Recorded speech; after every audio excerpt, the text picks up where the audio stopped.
One emotion which is overlooked, which I've written quite a bit about, that always accompanies trauma, as you're well aware of, is the emotion of shame. And the emotion of shame essentially is literally to hide. And it's to hide not only the self from others, but to hide from even from one's own self, etc. So a big part of any work with trauma has to be able to loosen up the boundaries and the bondedness, so to speak, the constriction of shame and understanding of shame.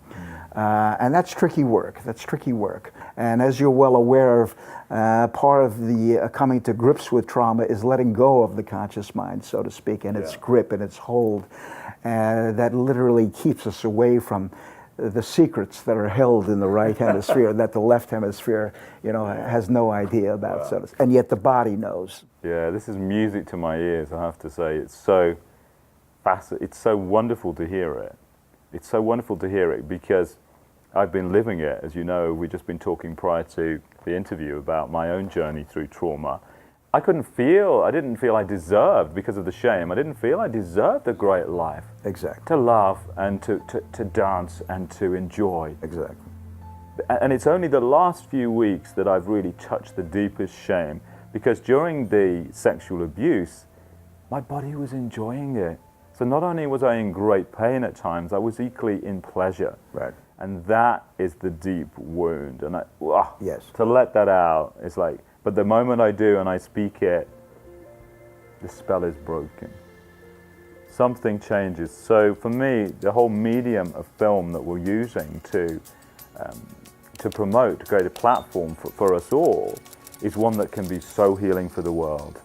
Having my voice heard in the world is a dream for me, and being able to speak truthfully about my experiences, not in any fear, just truthfully saying these are my experiences, has been massively. Trauma has an inhibiting effect on spontaneity, literally on being in the moment and of spontaneously allowing the self to express what it needs to say.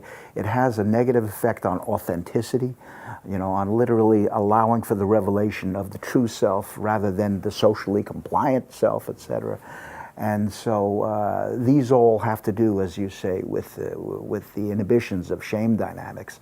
That again also must be worked through. The working through of the trauma is more than just working through of the intense negative emotions, the intense emotions that are literally overwhelming.